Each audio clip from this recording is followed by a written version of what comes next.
LHKPN-nya diperiksa 298 miliar. Tapi ramenya gara-gara hadiah kan? Itu Menpora ini ikut kuis apa ya dapatnya segitu? Kok bisa dapat hadiah banyak banget? Kalau kata sosmed, giveaway. Giveaway.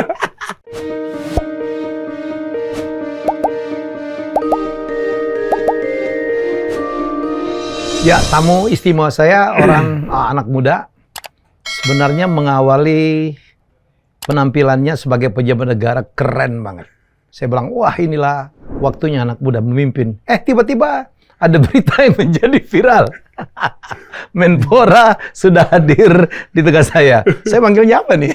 Apa aja Om. Apa aja. Tapi kalau saya manggil Om ya Om. Iya, gue teman baik mertuanya gimana? Salam untuk si Mbak. Lo manggil Mbak mertua apa? Papa. Papa. Jadi, iya gue sih senang banget. Karena saya pikir, sorry ya untuk menteri sebelum lu gitu. Temen gue juga gitu. Dan kan dulu kan kita pengen banget apa Menpora itu kayak Menporanya Malaysia atau enggak? Milenial gitu. Ya begitu ya. Jangan kan ini tua banget gitu. Tapi saya pernah wawancarain dia di Tok. Kenapa beliau ya ditunjuk oleh Pak Jokowi jadi Menpora? Karena di Kemenpora itu pembukuannya itu sulit banget beresnya. Ya betul kan? Betul. Dan saya juga bersyukur menggantikan Pak Zainuddin Amali. Iya. Yang ngerapin semua ya?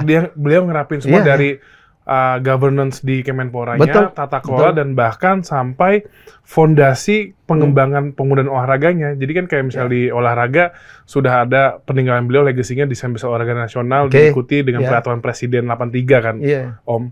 Terus untuk pemuda, ada Peraturan Presiden 43 terkait dengan sektor layan pemuda tingkat nasional. Jadi sekarang Kemenpora tuh jadi lead integratornya untuk seluruh program kepemudaan yang ada di pemerintahan. Jadi catatan saya itu apa, Pak Menteri, gue manggil Bapak, dia Menteri masalahnya. Kemenpora itu dulu parah banget, ya bertahun-tahun disclaimer ya. Iya. Bertahun-tahun disclaimer. Bareng sama TVRI itu. Iya. Dulu malah saya bawa TVRI WTP, dia masih belum tuh. Jadi saya tanya, saya kan wawancarain dia. Saya berharap Menpora itu muda tuh nggak kayak Malaysia. Kok beliau itu gitu ya? Tahu kami punya dosen yang sama, namanya Pak Hasan Salipu.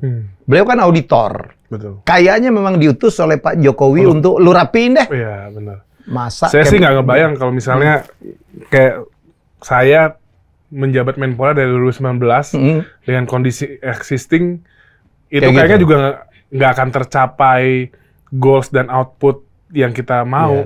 Karena memang harus dibenahi dari governance dan juga fondasi-fondasinya. Apalagi beberapa Menpora sebelumnya kena masalah hukum juga ya. Betul. Kena OTT, jadi gue seneng banget lo kepilih. Wah, kenapa? Saya pikir saatnya nih negara ini dipimpin oleh anak-anak muda. Ya, dikasih kesempatan. Tapi begitu katanya hartanya LHKPN-nya. Kayak satu-satu deh, kita belak-belakan aja. Ya, gue seneng lo udah mulai senyum. Pak Menteri, urusan 27 miliar itu apa yang terjadi sih sebenarnya? Ya, kalau 27 miliar itu alhamdulillah kan itu awalnya diangkat di sebuah media dan sampai jadi proses resmi.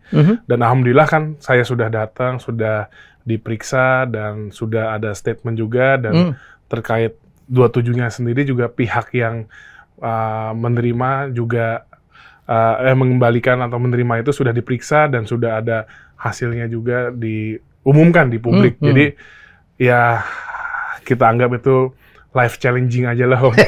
Life challenging. Tapi benar nggak Pak Menteri yang terima? Enggak.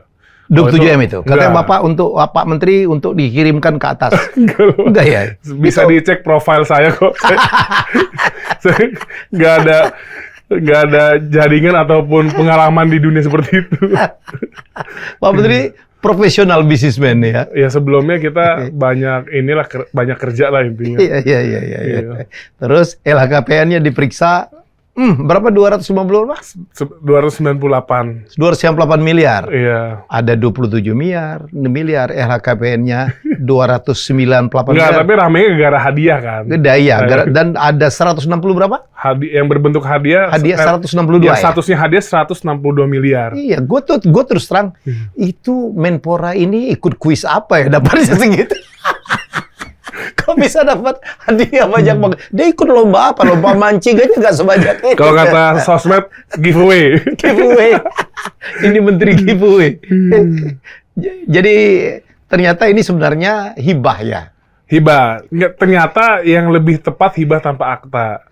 Hibah tanpa akta. Iya, betul. Udah diklarifikasi sama Udah, pemberi hibah dalam hal ini kemarin KPK ya, juga udah klarifikasi dan edukasi juga. dengan Tapi Bapak mertua. Enggak ke saya. Dan Terus? waktu itu kan Pak Deputi Pencegahan, Pak Pahala. Pahala Nainggolan ya. Ya sebenarnya saya ngisi hadiah juga sebenarnya nggak salah juga. Karena posisinya itu rumah jauh sebelum saya menikah, istri saya dibelikan bapaknya sebagai hadiah. Nah, terus? Tapi ternyata setelah ya kan banyak perspektif yang harus angle yang harus dilihat ya. Ya. Jadi lebih tepat ternyata hibah tanpa akta. Hibah. Kan kalau hadiah kan juga ada pajak. Pajaknya beres. Pajak beres. Beres. Pajak beres. Jadi clean itu ya. Clean. Clean. Clean. Yang ngasih juga ngaku ya. Ya ngaku lah. Pak Pahala kan juga lihat dokumennya. Memang Apa ya momentumnya aja sih Om Iya, kemarin. iya, Kan karena saya dia habis itu rame yang rame 27. 27, lanjut yang apa namanya hadiah. Jadi juga sebenarnya kalau di HKPN tuh ada kalau kita input itu ada ininya kan, ada penjelasannya. Tapi yang dipublish itu cuman hadiah. Oke. Gitu. Sekarang clear. Saya kemarin Clear, lihat clear. running text ya. Iya. Modern itu menjadi hibah. Hibah tanpa akta. Sudah. Jadi nggak ada masalah. Tidak ada masalah. Jadi gimana perasaan kemarin menjadi viral gitu, dikejar-kejar? Saya sih menganggapnya sebenarnya Om ya. Ya pertama tuh pengalaman dan pelajaran. Yes. Dan kalau saya ngambil hikmahnya, iya kan nggak bisa dipungkiri Om. Saya jadi menteri muda banget 32 tahun dan mungkin kalau Om lihat 3 bulan awal saya jadi menteri tuh ya alhamdulillah banyak banget keberkahan gitu ya Om ya. Dan Oh iya, secara prestasi olahraga ya. Walaupun itu sebenarnya bukan kerja saya. Dia tahu. Kerja peninggalan Tapi saya kayaknya dan kerja bersama. jadi. Iya, dan Pak itu kan Menteri. otomatis ya kita sebagai pejabat publik atau Ya. politisi secara pemberitaan naik, Ya, ya. positif terus, tiba-tiba Ceger. Ya saya sih ngambil hikmah, ya ini Allah ngasih saya peringatan, Teguran lah. Ini kamu harus tetap membumi. Dan kayak misalnya di proses kejaksaan, saya juga bukannya bersyukur, tapi ada hikmah positifnya. Maksudnya, saya dikasih pelajaran juga. Lu jadi menteri itu, kagak tetap aja di mata hukum semua orang sama. Jadi ya ke depannya jadi lebih bisa menjaga dan mawas diri. Dan Pak Menteri langsung datang ya? Langsung Pada datang. panggilan pertama? Langsung datang. Ya. Dan mungkin benefit lainnya internal Kemenpora jadi lebih was-was juga kan, maksudnya ini kayaknya menteri kita sorotan politik nih, jadi emang kita nggak boleh aneh-aneh. Jadi semangatnya udah sama sekarang, akuntabilitas dan transparansi lah gitu. Oke. Karena memang Kemenpora itu kan memang apa ya, hot seat ya. Ya, karena selalu didudukin oleh orang partai. Betul. Selalu didudukin oleh orang partai, dan beberapa menterinya pernah kena kasus. Ada yang kena OTT, ya kan? Ada yang lain gitu. Jadi barangkali beberapa menteri ada ini juga yang membuat kadang-kadang sulit untuk menjadi Menpora ya, Pak Menteri. Ya. Sulit. Ya, kadang-kadang terlalu menguntungkan menterinya ya. Partainya sendiri. Sebenarnya kalau dilihat dari postur kementeriannya sih sebenarnya ya secara budgeting sebenarnya kecil banget Om. Tahu. Dan ya ibaratnya sebenarnya tidak ada yang bisa kita aneh-anehin sih sebenarnya. Kita untuk kerja bener aja. Berapa APBN? APBN itu 2,2 triliun untuk tahun ini. Dan itu 1,3 triliun itu untuk di Rutin? olahraga prestasi. Oh, prestasi, oke. Terus di olahraga masyarakat dan rekreasi itu di sosialisasi olahraga itu 120 miliaran. Apa namanya? Pormi apa namanya? Bukan, jadi itu Deputi 3. Deputi 3 itu olahraga ke masyarakat dan rekreasi. Oke. Jadi yang non prestasi. Itu 120 miliaran kalau nggak salah. Dan yang prestasi itu 1,3 triliun. Jadi yang platnas semuanya tuh di situ yang Deputi 4. Di kepemudaan ada Deputi 1 dan 2 Om. Yang 1 80 M. Yang 2 itu pokoknya antara 2 itu antara 80-60. Jadi jomplang. Kecil banget untuk pemudaannya ya? Kecil sekali Om.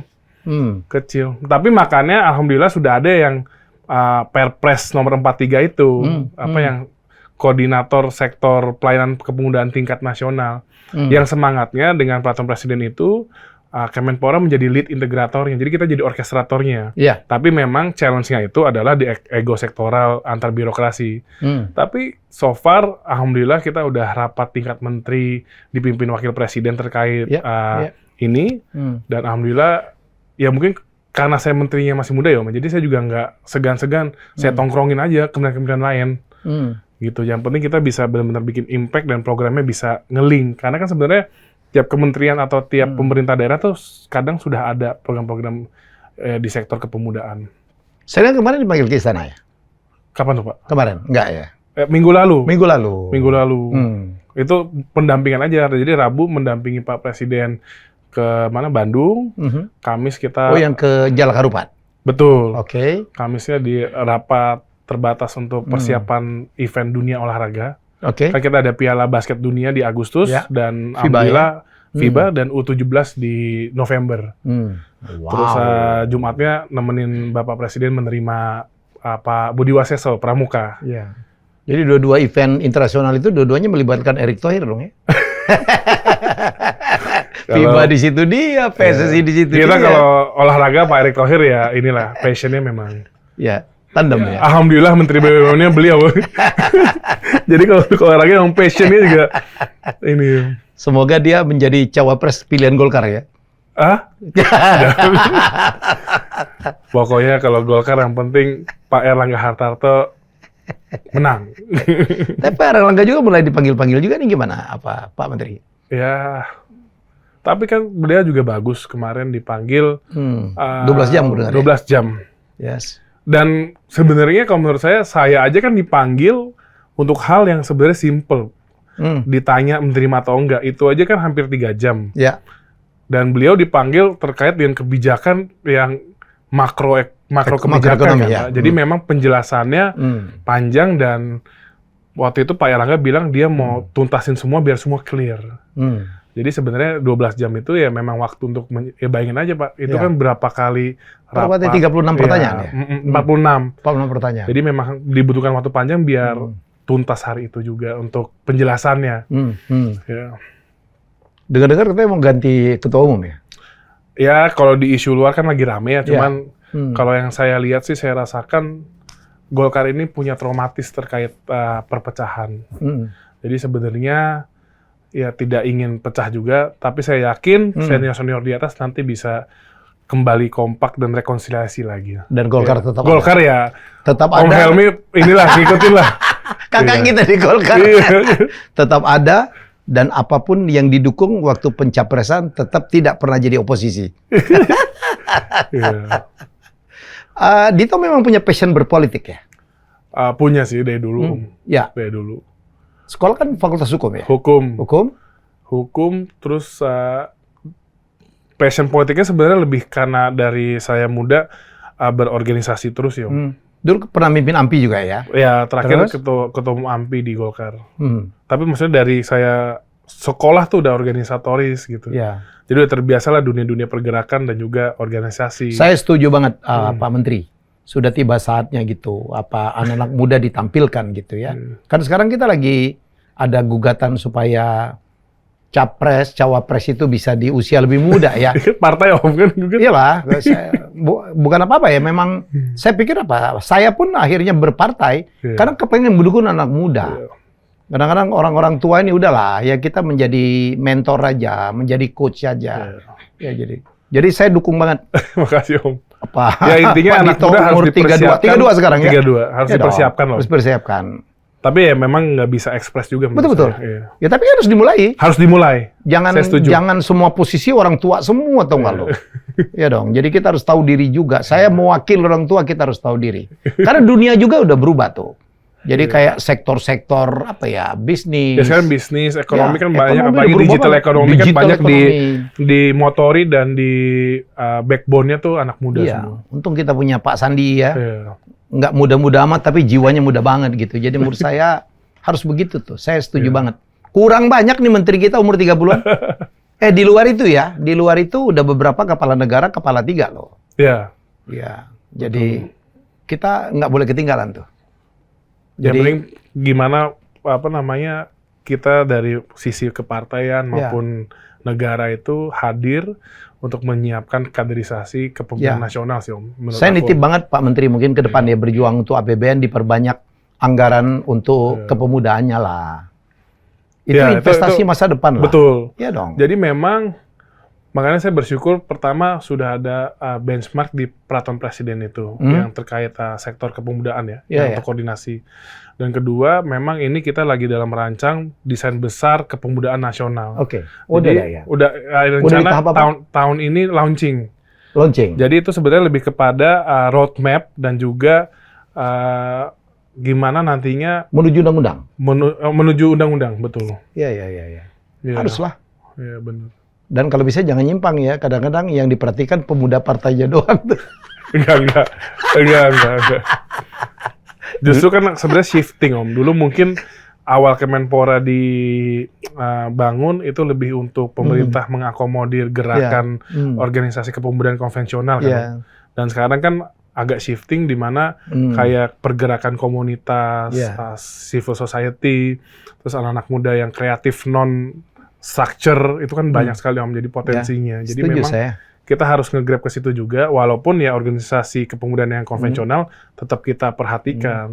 Jadi kita pinginnya mereka juga yang organisasi konvensional ini juga merubah juga. Gitu. Mas Dito kan pernah di AMPI ya, dan juga tahu KNPI. Definisi pemuda di dua organisasi itu umur berapa sih? Kalau di AMPI definisinya itu usia 16 sampai kayak 16 sampai 40. Kalau di KNPI, gue dengar lebih tua ya? Kalau di KNPI lebih tua lagi ya? KNPI 16. Harusnya 16, sekarang 1645. Tapi kalau di Undang-Undang Kepemudaan 1630. Ah, itu benar tuh. Iya. Ya Allah, umur 45 masih ngaku muda gitu. Karena bagaimanapun ya, gue bukan apa-apa. Saya baca sejarah. Negeri ini kan dibangun oleh anak muda. Anak muda, benar. Sumpah Pemuda, iya kan? Iya, dan sampai hari ini sebenarnya sendi-sendi kehidupan yang kita lihat kan banyak anak muda yang jadi part of it. Betul, jadi kita harus percaya mereka. Iya. Soekarno-Hatta juga nggak mungkin memproklamasikan Indonesia tanpa dipaksa oleh anak-anak muda itu kan? Betul. Ya jadi sudahlah, percaya aja sama anak muda, anak kita sendiri. Ya jadi kalau bisa diperbanyak tuh. Pasti. Ya kan? Yes. Jadi itu diperbanyak. Oke, kemarin katanya, ya benar ya, tadi Pak Menteri bilang banyak banget tertolong ya. SEA Games kita urutan 3 cukup bagus ya. Cukup bagus. Kemudian juara sepak bola. Ya. Dan basket putrinya basket juga. Putri. Dan banyak memecah rekor. Banyak memecah rekor ya. Dan alhamdulillah dilanjutkan ASEAN Para Games kan. Ya, kita juara umum ya? Juara umumnya. Oke. Hat-trick gitu. Hat-trick dan dapat U17. Dapat U17 FIBA. Oh, kalau FIBA udah lama tuh. FIBA udah lama. Ya, jadi Om Erik, saya masih jadi dirut yang di sebelah lu tuh, ya kan? Jadi dia bilang, Cip, kita dapat ini ya, nanti TV lu bantu. Iyalah, saya bantu selalu dulu di sana. Jadi, dan ini semuanya timingnya pas di zaman ya Mas Menteri semua ya. Iya, makanya kita inilah nggak. Karena ini kan kerja dari pendahulu ya, jadi yang penting kita amanah dan harus memastikan itu penyelenggaraan sukses. Jadi Pak Zainuddin Amali menurut apa Mas Dito memang meninggalkan legacy cukup bagus ya? Cukup bagus, sangat bagus kalau menurut saya. Sangat ada bagus. Undang-undang apa tuh yang apa besar? Desain besar olahraga nasional. Desain besar olahraga nasional. Iya, itu turunan dari peraturan presiden nomor 43. Itu karya beliau juga ya? Itu karya beliau, sama yang tadi kepemudaan juga peraturan presiden nomor 43. Iya. Saya begitu ketemu tuh langsung respect banget. Yeah. Karena kami sama-sama akuntan auditor. Betul. Walaupun beliau kikuk juga banget sebagai Menpora ya. Nggak kenal atlet. Ada juara Wimbledon, All England beliau nggak kenal. Tapi saya tahu pada dasarnya baik. Dasarnya secara fundamental, manajerialnya kan bagus, Om. Ya. Kan beliau juga... Iya, waktu saya duduk di Menpora sebulan 2 bulan, saya juga merasakan, saya ngebayang kalau saya sekelas Pak Zainuddin Amali duduk di sini kayak ini vibes-nya tuh ya kayak masih AMPI, jadi kayak masih organisasi kepemudaan kalau di Kemenpora, Om. Jadi ya memang gap-nya ada, tapi ya itu dia sekali lagi secara legacy dan fundamentalnya itu kan penting sekali, Om. Apa yang dibawa oleh Mas Menteri di Kemenpora sekarang dari pengalamannya dan dari apa demografis sebagai anak muda? Ya, kalau dari sisi yang kita bawa hari ini, ya mungkin karena sebenarnya fundamentalnya sudah ada, dari dasar-dasar hukumnya sudah ada, aturan permainan sudah ada, jadi kita menjalankan, dan yang pasti sekarang ini kita benar-benar semua program di Kemenpora itu, Om, itu kita lihat detail, Om. Kita lihat detail, karena setiap program, contohnya, tadinya ada kewirausahaan pemuda, Om. Program. Nah, itu sebelumnya mungkin ya sebatas seminar, seminar inspirasi aja ya. Inspirasi dan kebanyakan isinya dosen. Nah, ini kita langsung rebranding jadi Wira Muda, dan itu saya jadikan payung program untuk di mana para digital tech company atau dari MNC, maksudnya bukan multinational companies itu pin nge-support program wirausaha itu masuknya ke situ. Dan sekarang sudah kerjasama dengan 38 universitas. Dan udah banyak sekali kerjasama dengan perusahaan-perusahaan lokal maupun dari digital maupun industri F&B gitu-gitu. Maksudnya saya kan cuma mempertanyakan, menjadi nggak efektif ya pembinaan UKM, ya entrepreneurship gitu dilakukan di berbanyak sekali kementerian gitu yang berjalan sendiri-sendiri. Kenapa nggak digabungin aja gitu ya? Itu sebenarnya adalah semangat dari adanya Peraturan Presiden Nomor 43 terkait dengan koordinasi pelayanan sektor kepemudaan, Om. Jadi itu yang tadi saya bilang, itu kita membawahi 27 kementerian lembaga. Jadi memang challenge keduanya adalah bagaimana kita bisa mengharmonisasikan 27 kementerian dan lembaga? Iya. Itu yang tercatat. Jadi leading sekarang? Jadi leading terkait untuk program kepemudaan.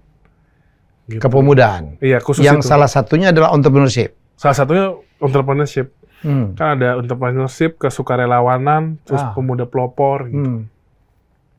Nggak kepikir ya, Mas Menteri, kita bikin wajib militer gitu, biar anak muda itu, iya ya, ini kan pernah di pembicaraan juga ya, biar anak muda itu punya mental yang disiplin dan luar biasa. Sebenarnya bagus, dan sense of belonging ke negaranya juga. Kita lihat dari Korea, dari Singapura gitu ya. Apalagi kita, bangsa Indonesia tuh bangsa yang besar kan, yang besar, dan apalagi kita terpisah oleh laut dan pulau. Jadi sebenarnya harus ada memang suatu bela negaranya harus sangat diperhatiin kan. Benar.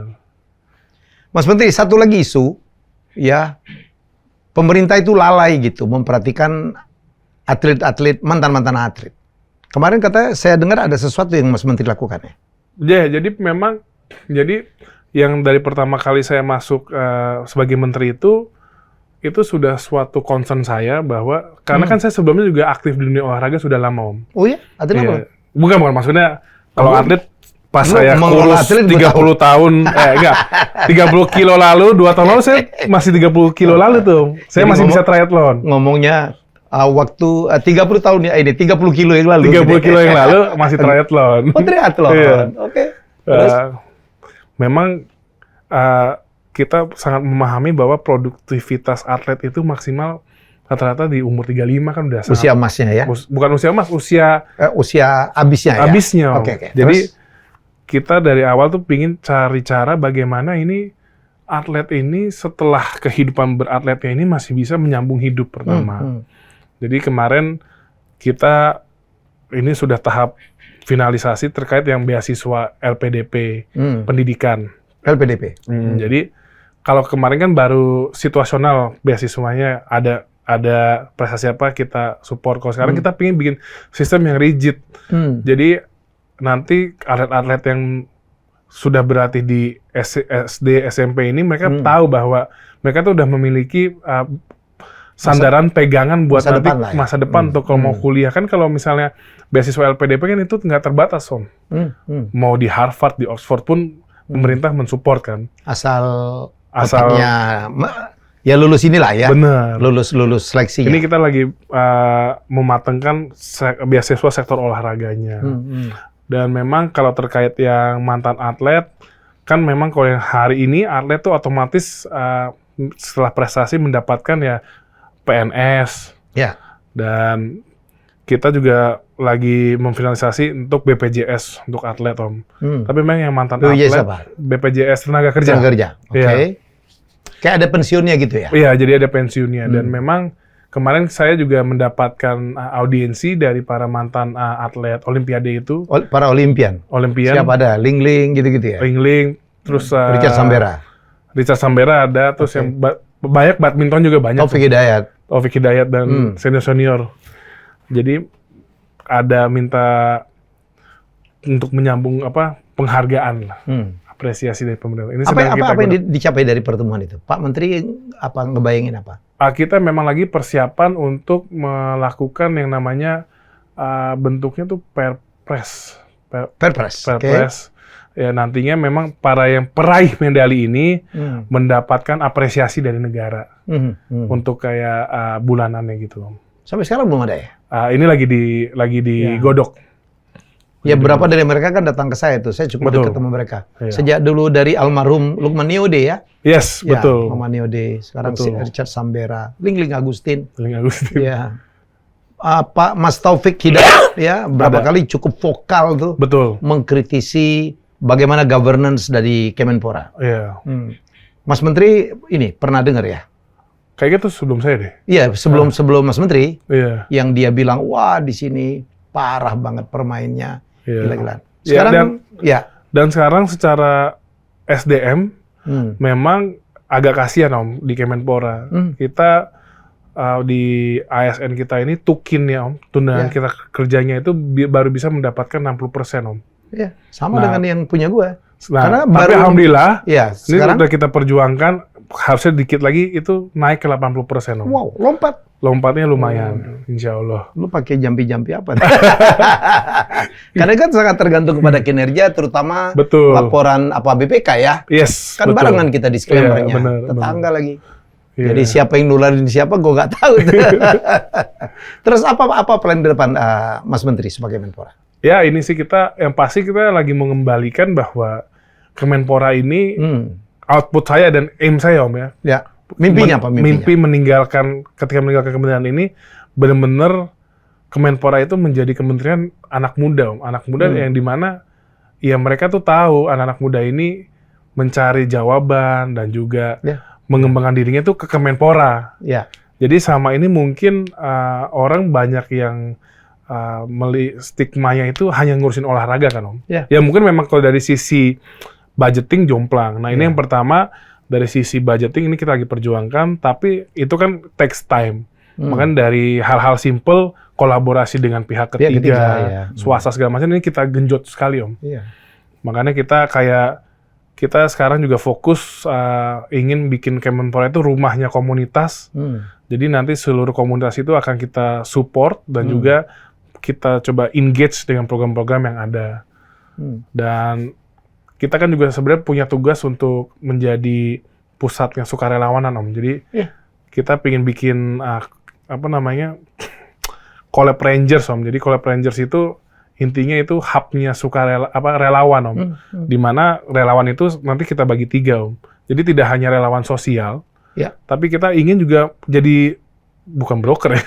Jadi penengahnya antara anak-anak muda yang punya semangat, tapi pengen cari pengalaman di event-event olahraga, event-event musik festival yang internasional.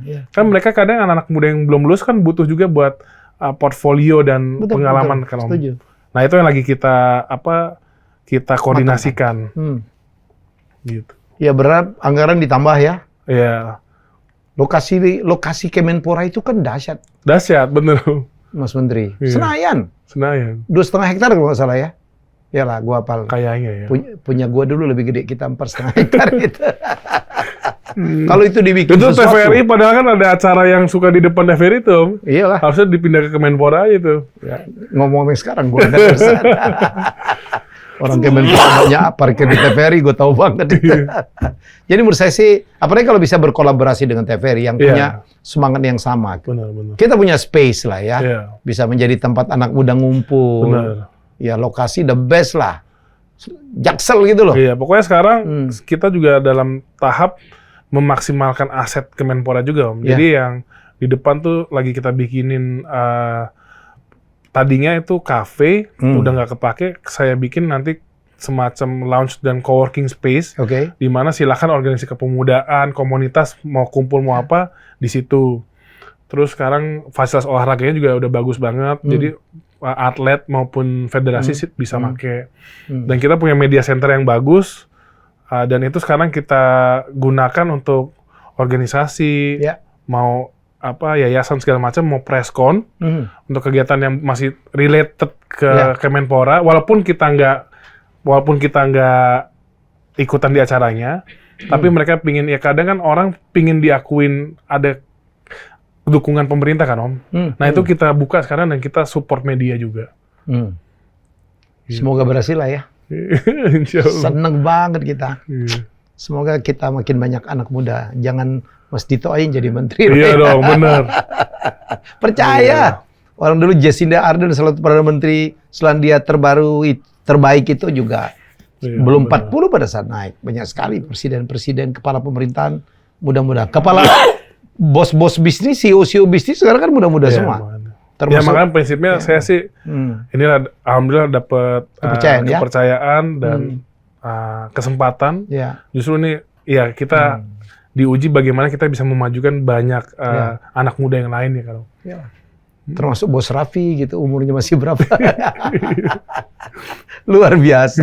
Jadi bisa tuh anak muda mimpin. Iya kan? Si William segala macam banyak kan, jadi ujiannya di saya juga Om. Gitu saya ya? kan merepresentasikan anak-anak muda yang Om bilang kan. Jadi harus sukses juga Om. Harus lebih banyak. Ya jadi silakanlah berpolitik anak muda, jangan apatis ya, betul ya Mas Menteri ya. Kalau anak muda apatis, nggak peduli dengan nasib negeri ini mau kemana kita? Ya memang ya kita juga harus perlu akuin ya mungkin dari sisi pemberitaan dari sektor kehidupan partai politik atau apa memang sering sekali itu pemberitaannya yang negatif, jadi itu membuat anak muda apatis Om. Tapi ya memang ya kita harus tahu juga bahwa sendi-sendi seluruh kehidupan kita tuh semua dipengaruhi oleh proses politik dan apalagi partai Om. Apalagi partai. Makanya Om Menteri masuk partai dia. Ya jadi ini benar lah ya. Jadi kita nggak ngomong tentang partai kita berdua. Ini jadi overall. Kalau kita cuek, ya udah sekarang makin orang tua tetap aja di situ aja nggak turun gitu kan? Bukan masalah orang tua harus turun juga Om. Nggak juga. Cuman kan harus justru lebih mengisi, banyak memberi porsi gitu. Kalau orang tua itu kan bukan juga harus turun, sorry. Jadi mungkin jadi pembina, jadi mentor. Betul. Ya negara ini kan mau maju dan masa depan kita itu kan di anak muda, betul Mas Menteri? Betul. Oke, senang banget saya. Siap Om. Gak apa-apa nih Om terus Om. Oh iyalah. Lu manggil gua ini apa adik gitu kurang ajar terus. Oke, doain juga Om, semoga Kemenpora bisa membuat impact yang benar-benar terasa lah. Jadi anak-anak muda Indonesia jumlahnya kalau nggak salah banyak banget ya. Hampir 50% penduduk Indonesia kali anak muda lah, betul? Iya, hampir 60%. Milenial ke bawah 60%. Ya, jadi kita lebih majority sebenarnya. Jadi waktunya kita untuk berpikir, berkarya, kayak judul film dulu Mas Dito, yang muda yang berkarya. Betul. Jadi di tangan Mas Menteri, anak-anak muda berharap banyak. Ini kita juga lagi mau turun ke daerah untuk nyelenggarain kegiatan antar kampung namanya, Tarkam. Tarkam, tapi Tarkamnya kita bikin konsep itu tidak hanya sepak bola, jadi kita sih mengarahkannya kalau bisa volley, badminton, basket, atletik, senam. Jadi kita pingin olahraga induk ya? Iya, jadi masyarakat di bawah ini memiliki wadah bertemu, berkumpul dan berngasah kemampuan olahraganya Om. Jadi festif lah. Iya. Jadi kan gimana kita bikin olahraga ini sebagai engineering social life kita kan. Iya. Zaman saya waktu muda, Indonesia tuh kalau SEA Games tuh selalu juara umum loh. Sedih banget ya tahun-tahun terakhir. Kita kadang-kadang nomor 3 aja udah bersyukur, nomor 4 kalah dengan negara-negara kecil gitu. Menurut Mas Dito apa ya penyebabnya ya? Mungkin beda di fokus awalnya Om. Negara yang sekarang ini banyak kan negara yang lagi growth-nya tinggi Om. Dan mereka otomatis memiliki prioritas dan spend funding-nya ke olahraganya tuh langsung gila-gilaan, lebih besar. Sedangkan kita harus ya sebenarnya kita juga nggak boleh egois juga Om, bahwa saya memahami di Indonesia ini masih banyak sekali yang membutuhkan support dari keuangan negara kita Om. Misalnya ya subsidi BBM makanan dan segala macamnya. Kesehatan, Jadi ya. memang ini kan kemajuan olahraga kita ini memang sangat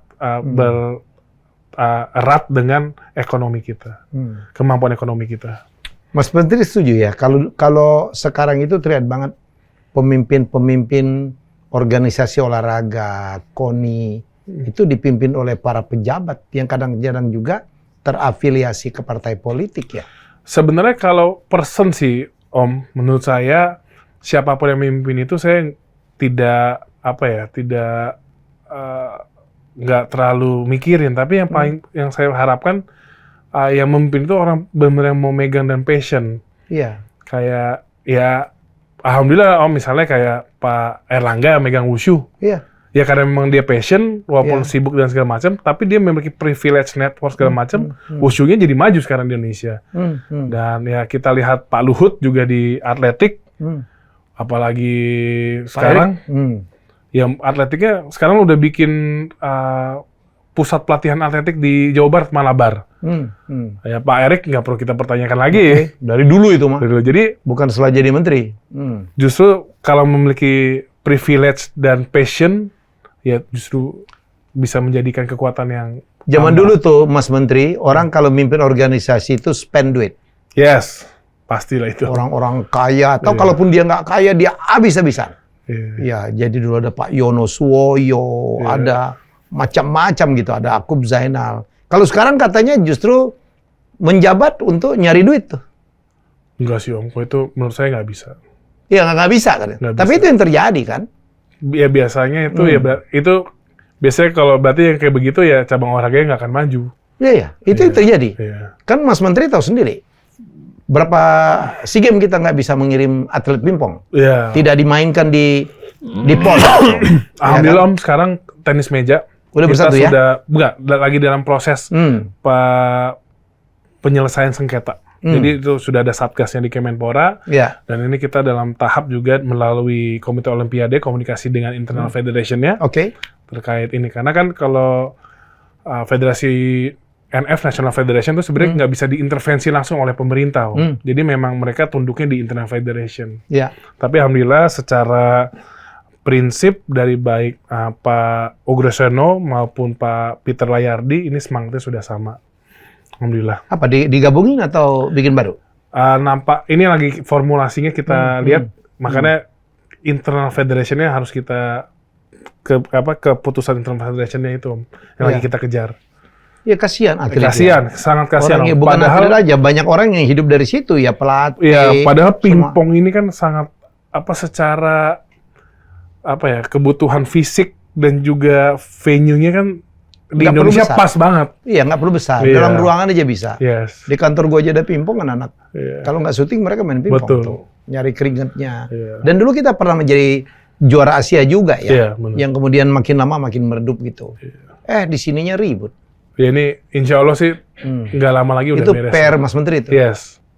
Siapa tahu kalau yang ngedamain yang muda malah mereka mau berdamai. Udah kalau mereka udah berdamai, tinggal berdamai. teknisnya aja ini. Mau komentar tentang JIS nggak yang dianggap terlalu politis? Urusan rumput aja kayaknya Sebenarnya politis banget. ya inilah sebenarnya sih kemarin kita tuh tidak hanya membahas JIS sebenarnya. Jadi aslinya itu kita ini kan memiliki 22 stadion di Indonesia Om yang Ya. kapasitasnya itu di atas 30.000, 40.000. 30.000 40.000. Yes. Prinsipnya semangatnya Bapak Presiden itu ingin seluruh 22 stadion ini di-assessment dan direnovasi menjadi lebih optimal. Dan ya. Dan memang judulnya renovasi. Jadi memang sebenarnya 22 stadion Om, tujuannya Om. Jadi nggak hanya JIS sebenarnya. Tapi karena menyangkut di situ karyanya Anies Baswedan jadi begitu ya? Ya bukan juga Om, tapi mungkin ya ini saya pengalaman baru ya Om ya. Iya. Dari kayak kasus 27 terus LHKPN. Ya namanya juga emang kalau trafficnya tinggi ya media pasti akan fokusnya ke situ. Jadi memang ya ini juga jadinya ini saya baru kemampuan saya baru lah menghadapi media. Tapi intinya 22 stadion Om. 22 stadion ya? 22 stadion. Semuanya lagi di review. lagi di review. Ya, dalam rangka Intinya, untuk Piala Dunia sebenarnya U17. enggak, intinya pingin optimal di mana Oh. stadium ini bisa bermanfaat buat masyarakat banyak. Dan safety-nya Safety-nya. sesuai. Mungkin betul. belajar dari Kanjuruhan ya. Kanjuruhan. Dan kalau U17 ya, JIS kan juga salah satu opsi yang disiapkan. Apalagi Coldplay main di GBK, pada hari yang sama. Betul. Wah, isunya nama-nama tuh ya. Tapi kita berharap memang kita nggak boleh beradukan politik dengan Iya, sport, benar. setuju ya? Ya intinya kita harus inilah bicara benar-benar substansi dan Substansi ya. jangan dilapis apa-apa lagi. Iya, iya. Iya. Baik, semoga di Taman Mas Menteri prestasi olahraga kita juga Siap. makin naik ya. Iya, dan semoga ini bisa menjadi titik mulai olahraga ini bisa menjadi salah satu sektor yang membangkitkan kesejahteraan dan ekonomi gitu. Jadi tidak lagi bakar duit terus. Iya, dan mempersatukan Indonesia. Betul. Kita tuh kalau wah nangis semua udah. Kan kita juga Iya, apresiasi kan Pak Helmi kan punya satu channel ya untuk khusus olahraga ya, Om ya? Sama Coach Justin. Coach Justin. Dengan itu. domba-dombanya gitu. Kita akan bikin Sports Industry Summit Om nanti. Wow.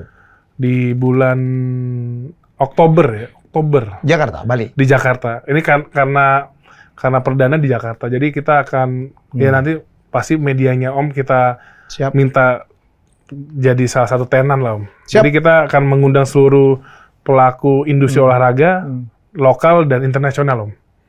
Oh. Jadi semacam biar bisa transfer knowledge dan juga open network. Open network ya. Mm-mm. Mengundang para stakeholder Betul, lah ya. iya. Investor ya. Iya. Oke, Mas Menteri. Siap, Om Selamat. Helmi. Salam untuk si bos ya. Kapan-kapan kita mau umroh juga. Monggo Om. Oke. Salam juga buat teman-teman. Masih berhubungan sama Raffi sama Rudy Salim? Masih lah Om. Rans. Rans. Oke, itulah wawancara saya dengan seorang anak muda yang wajib kita dukung ya. Ini wakil anak muda, bahwa anak muda itu sebenarnya banyak sekali memerlukan kepercayaan, kesempatan dari kita bersama. Dan kalau anak muda, saya selalu dikritik ya, karena kegiatan saya sekarang mendukung anak muda. Saya selalu bilang anak juga anak muda, ya kan. Salah-salah dikit, nabrak-nabrak dikit namanya anak muda. Kita waktu muda juga begitu, ya kan. Wajar-wajar aja lah. Kita belajar dari kesalahan. Apalagi kalau Mas Menteri ini mungkin karena ketidaktahuan aja kali ya. Dan sudah diklarifikasi ya. Semoga Indonesia tetap hebat dan kita tidak terpecah belah dan semoga prestasi olahraga kita makin kinclong ya untuk membawa kebanggaan bagi bangsa Indonesia. Kita jumpa dengan tamu hebat saya yang lain. Terima kasih. Terima kasih, Mas Menteri. Terima kasih Om. Terima kasih sudah menonton Helmi Bicara. Jangan lupa untuk like, komen, share, dan subscribe.